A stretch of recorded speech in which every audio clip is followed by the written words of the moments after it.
साथियों, मेरा नाम है मयंक गौतम और आप सभी का स्वागत है आपके अपने हिंदी वाले गुरुजी चैनल में। पिछले वीडियो में हमने रचना के आधार पर क्रिया और धातुओं के प्रकार को देखा था। वहां पर मैंने बताया था आपको कि यौगिक क्रिया क्या होती है, यौगिक धातु क्या होती है। अगर आप उस वीडियो को देखना चाहते हैं तो नीचे डिस्क्रिप्शन बॉक्स में जाकर आप देख सकते हैं। वहां पर आपको पूरी की पूरी प्लेलिस्ट भी मिल जाएगी और स्पेशली ये वीडियो भी अलग से आपको देखने को मिलेगा। संयुक्त क्रिया की बात वहां पर मैंने थोड़ी सी करी थी कि संयुक्त क्रिया क्या होती है। आज हम इसी को लेकर चर्चा चलेगी कि संयुक्त क्रिया के प्रकार कौन कौन से होते हैं। बहुत से विद्यार्थी इस बात को कहते हैं कि सर जी इतना आप विस्तार से क्यों पढ़ा रहे हो, इतना डीप क्यों पढ़ा रहे हो। तो मैं एक ही बात बताना चाहूँगा कि अभी वनरक्षक की एक परीक्षा हो चुकी थी दिसंबर महीने में, उसमें संयुक्त क्रिया के प्रकार से प्रश्न आया था। तो ये तो वनरक्षक की एक परीक्षा थी। अगर आप बात करोगे तो आप लेखपाल की तैयारी कर रहे हो, दरोगा की तैयारी कर रहे हो, वीडियो की तैयारी कर रहे हो, या बहुत सारी ऐसी परीक्षाओं की तैयारी कर रहे हो जिसमें हिंदी आती है, तो आप ये सोचकर चलिए कि इन परीक्षाओं का लेवल में कितना हाई रहने वाला है और हिंदी कितनी विस्तार से आने वाली है। तो चलिए शुरू करते हैं आज के अपने इस वीडियो को, संयुक्त क्रिया के प्रकार को। तो आज सबसे पहले हम ये बात करेंगे संयुक्त क्रिया होती क्या है। संयुक्त क्रिया हम उस क्रिया को कहते हैं जिसमें दो या दो से अधिक धातु या क्रियाओं को मिलाकर एक क्रिया का कार्य लिया जाता है, तो उसी को हम क्या कहते हैं, संयुक्त क्रिया कहते हैं। तो इसकी अगर परिभाषा देने की बात आएगी तो दो या दो से अधिक धातु या क्रियाओं के मेल से बनी क्रिया संयुक्त क्रिया कहलाती है। तो चलिए आज हम इसकी परिभाषा तो जान ली, अब समझ लीजिए इसको थोड़ा सा। देखिए, सबसे ज्यादा व्यवहारिक तौर पर हम अपने जीवन में संयुक्त क्रियाओं का ही प्रयोग करते हैं। जैसे अभी क्या था कि बिजली चली गई, ठीक है, चाचा जी आ गए, ठीक है, चाचा जी क्या हो गई, आ गए। अब देखो आपने क्या बोला, चाचा जी आ गए, तो देखो आ और गए ये दो धातु हैं। बात समझ में आ रही है, दो धातु हैं या दो क्रिया मान लो, तो दो क्रियाओं के मेल से ये क्रिया बनी है, तो इसको क्या कहेंगे, संयुक्त क्रिया कहेंगे। अब यहां देखिए मूल अर्थ किसका निकल के आ रहा है, मूल अर्थ आता है पहले वाले धातु का या पहली वाली क्रिया का। जैसे ये बना है आना क्रिया से और ये है जाना क्रिया, तो यहां अर्थ आने का आ रहा है कि जाने का आ रहा है। चाचा जी आ गए, अब गए नहीं है, आए हैं, तो अर्थ मूल अर्थ जिसका आता है वो कहलाती है प्रधान क्रिया। क्या कहलाती है, प्रधान क्रिया। और ये सहायक, कहीं पर इसको सहायक क्रिया कह दिया जाता है, ठीक है, और या फिर क्या नाम है, सहचर क्रिया, ठीक है। और ये इसकी विशेषता बताती है, एक तरीके से विशेषता ही है कि आने का जाना, अर्थात इसमें विशेष गुण भर देती है, तो इसी को हम क्या कहते हैं, सहायक क्रिया या सहचर क्रिया कहा जाता है। बात समझ में आ गई। तो प्रधान क्रिया कौन सी होती है, पहले वाली। अर्थ किसका निकल के आता है, पहली वाली का निकल के आता है, ठीक है। तो ये इसकी सहायता के लिए आई है, इसीलिए इसको सहचर क्रिया भी कह देते हैं। तो चलिए शुरू करते हैं इनके प्रकारों को लेकर। देखिए, वासुदेव नंदन जी ने इसके 11 प्रकार बताए हैं, हरदेव बाहरी जी ने इसके 13 प्रकार बताए हैं, कामता प्रसाद गुरु जी इसके 13, 14, 15 तक इसके प्रकार बताते हैं। एक और मेरे पास व्याकरणाचार्य किया, कई सारे व्याकरणाचार्यों को मैंने पढ़ा, तो कोई इनके 16, 17, 18, 20 तक इसके भेद कर दिए हैं। लेकिन अगर इनको विस्तार से पढ़ा जाए, सभी का अगर निचोड़ निकाला जाए, तो कुल 11 प्रकार निकल कर आते हैं, क्योंकि बाकी के जो प्रकार हैं वो इन्हीं में समाहित हैं। मैं आपको इनके प्रकार कराऊंगा, बताऊंगा अभी के किस प्रकार से बहुत सारे प्रकार निकले हैं। तो चलिए शुरू करते हैं इन प्रकारों के नामों को लेकर। सबसे पहले इनके हम नाम जानते हैं। देखिए, सबसे पहली है आपकी आरंभ बोधक। कौन सी है, आरंभ बोधक, क्योंकि हम आरंभ कर रहे हैं, शुभारंभ कर रहे हैं, तो सबसे पहले हम आरंभ बोधक ही लिखेंगे, ठीक है। दूसरे नंबर पर आती है आपकी, अब समाप्ति भी करनी पड़ेगी ना, समाप्ति बोधक, ठीक है। इसको पूर्णता बोधक भी कहा जाता है, ठीक है, पूर्णता बोधक। देखिए, बोधक में शब्द ज्यादा नहीं लिखूंगा, क्योंकि बोधक शब्द बार बार लिखूंगा तो बहुत लंबा हो जाएगा, इसमें आ नहीं पाएगा, ठीक है। तो मैं यहां पर पूर्णता लिख दे रहा हूं, आप इसको समझ जाना, ठीक है। चलिए, तीसरा है आपका अनुमति बोधक, ठीक है। चौथा है आपका अवकाश, पांचवा है आपका आवश्यकता,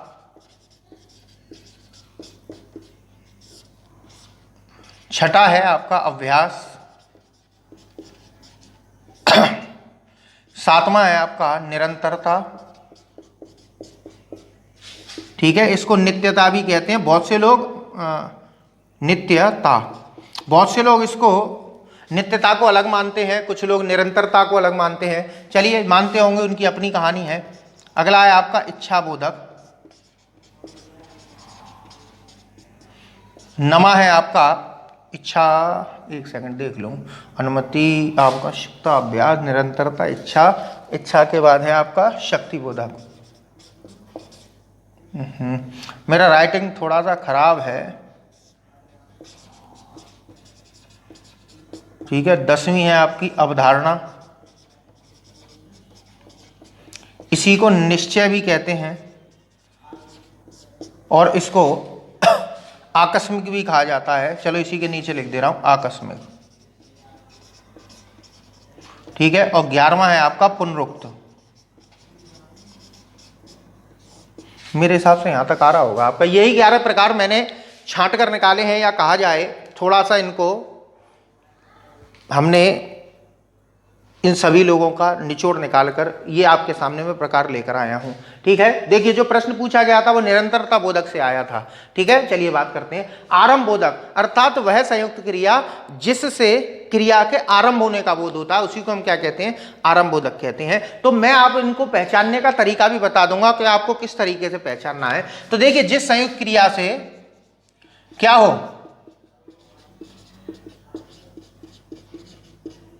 क्रिया के प्रारंभ होने का बोध हो, तो जब धातु में ने प्रत्यय लगाकर पीछे से लगना क्रिया जोड़ दी जाती है।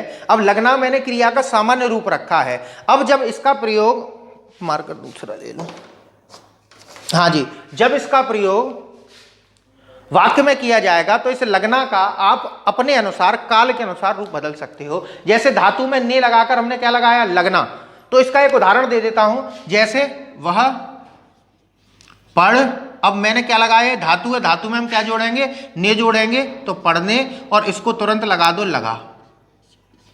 वह पढ़ने लगा, वह खाने लगा, वह नहाने लगा, तो अर्थात उसने क्या करा, क्रिया को प्रारंभ कर दिया। तो क्रिया प्रारंभ करना ही का बोध हो जाए, वही क्या होता है, आरंभ बोधक होता है। लेकिन ये संयुक्त क्रिया के प्रकार हैं, याद रखिएगा। चलिए समाप्ति बोधक या पूर्णता का बोध, अर्थात जहां पर क्रिया की समाप्ति का बोध हो जाए, ठीक है, और उसी को क्या कहा जाए, क्रिया के पूर्ण होने का बोध हो जाए, तो उसी को हम क्या कहते हैं, समाप्ति बोधक या पूर्णता बोधक। इसकी पहचान कैसे होगी कि धातु होगा, ठीक है, और धातु में सीधे चुकना लगा होता है, ठीक है। और कहीं कहीं पर चुकना के साथ साथ, देखिए मैं नीचे लिख दे रहा हूं, धातु में लेना भी आता है, ठीक है। इन दोनों के मैं उदाहरण दूंगा आपको। देखिए समाप्ति बोधक में धातु प्लस चुकला, जैसे वह पढ़ चुका, अब चुका है, चुकेगा या चुका था, कुछ भी कर लो, वो तो बाकी की बाद की बात है। मैं आपको सामान्य रूप में दिखा रहा हूं क्रियाएं। क्रिया हमेशा इधर वाली जो होगी वो सामान्य रूप में होगी, उसके ऊपर काल का प्रभाव पड़ेगा तो उनमें परिवर्तन आएगा, वो काल के आधार पर परिवर्तन है, ठीक है। तो अब इसी तरीके से वह पढ़ चुका है, हम है भी लगा सकते हैं, था भी लगा सकते हैं, चुकेगा भी लगा सकते हैं। अब यह बात करते हैं धातु प्लस लेना, वह या उसने पढ़ लिया, उसने पत्र लिख लिया, ठीक है, लेना, पढ़ लिया, लिख लिया, लिया था, ये सभी क्या है आपके समाप्ति बोधक का, यार का जहां क्रिया की समाप्ति का बोध हो जाता है वही क्या हो जाता है, आपका समाप्ति बोधक हो जाता है। अब बात करते हैं अनुमति बोधक। देखिए कौन सा खुल गया, इसको तो हटा ही दे रहा हूं, हाँ जी। देखिए अनुमति बोधक, इसमें क्या होता है, इसमें धातु के साथ में ने जोड़ के फिर पीछे से देना क्रिया लगा दी जाती है।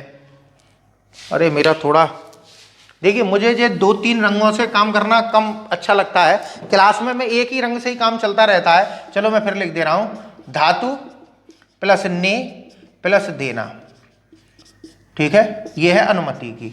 अनुमति का मतलब है जहां जिस संयुक्त क्रिया से अनुमति देने का बोध होता है वहीं क्या होता है, इस क्रिया का प्रयोग होता है, और क्या कहलाती है, अनुमति बोधक। उदाहरण देख लेते हैं, जैसे उसे पढ़ने दो। अब यहां मैंने क्या किया, देखो पढ़ धातु में ने जोड़ा और पीछे से क्रिया लगा दी देना। अब देना का आप काल बदलोगे, ठीक है, रमेश उसे पढ़ने देता है, अगर देता है कर दोगे तब भी हो जाएगा, या पढ़ने दो कर दो या पढ़ने दिया जाए, तो ये सभी क्या है, अनुमति बोधक है। जैसे उसे पढ़ने दिया जाए, उसे खाना खाने दिया जाए, तो ये क्या है, अनुमति का बोध हो रहा है। तो अनुमति बोधक मैंने आपको जो बताया। चलिए आगे बढ़ते हैं। अब अवकाश बोधक की बात करेंगे। अवकाश बोधक में क्या होता है कि जहां क्रिया के अवकाश का बोध होता है। कहने की बात यह है कि अनुमति का ही उल्टा अवकाश हो जाता है। ठीक है। अब जैसे धातु प्लस पाना, ठीक है, ठीक है। ज्यादातर ये आएगा आपके नकारात्मक के अर्थ में आएगा। जैसे वह पढ़ नहीं पाया, ठीक है, खा पाया, नहा पाया, सो पाया, बड़ी मुश्किल से सो पाया। जैसे वह, देखो एक इधर लिख दे रहा हूं, वह मुश्किल से सो पाया। अब ये सो पाना क्या हो गया, आपका अवकाश बोधक हो गया। आवश्यकता का मतलब क्या होता है कि जहां पर जिस संयुक्त क्रिया से क्रिया की आवश्यकता का बोध हो, क्रिया अवश्य होनी है। ठीक है। तो आवश्यकता के लिए फिर परेशानी आ रही है मेरे को। देखिए धातु प्लस चाहिए, और यहां पर पढ़ता भी प्रयोग होता है। पढ़ता, इसको मैं पढ़ना लिखना चाहिए मुझे, पढ़ता। चलो ठीक है। पढ़ता अलग होता है पढ़ता, और एक है पढ़ता। बहुत से लोग कहते हैं कि हम किताब पढ़ लेते हैं, पढ़ लेते हैं नहीं, पढ़ लेते हैं होता है। ठीक है। चलिए देखते हैं। धातु प्लस चाहिए प्लस पढ़ता है, तो सीधी सी बात है कि उसे, देखो यहां पर जो धातु प्रयोग होती है, जैसे उसे पढ़ना चाहिए, ठीक है, ये क्या है, आवश्यकता है। वह पढ़ना चाहता है, ठीक है, ये क्या है, उसका चाहना है, इच्छा है, वो इसमें आएगी। ठीक है। चाहना और चाहिए दोनों में अंतर है। चाहना और चाहिए में अंतर है। चाहिए आपका आएगा इच्छा में, वो चाहना आएगा इच्छा में, और चाहिए आएगा यहां पर आवश्यकता में। ठीक है। पढ़ना चाहिए, या उसे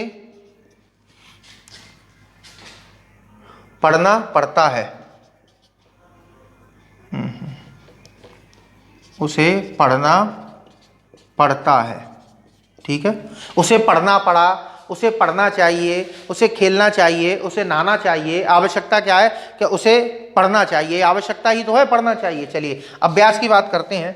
अभ्यास कैसे बनता है, पूर्वकालीन कृदंत में जब हम ता जोड़ते हैं, अभ्यास में पूर्वकालीन कृदंत में जब हम, वो भूतकालीन कृदंत में जब हम कर जोड़ते हैं, तब बन जाता है आपका अभ्यास बोधक भूतकालीन कृदंत। भूतकालीन कृदंत अगर आपकी समझ में नहीं आ रहा है तो आप ऐसे समझिए कि धातु प्लस आ प्लस कर, ठीक है, अभ्यास बोधक। ठीक है। कैसे बनेगा, देखो हमने क्या किया कि पहले एक धातु लेंगे, देखो उसे, उसमें नहीं आएगा, उसने आएगा। चलो पहले एक धातु के आधार पर ही देखते हैं। देता धातु हमने ले ली पढ़, हमने इसमें आ और जोड़ा। अब कर के साथ में हमने क्या करना है, करता है।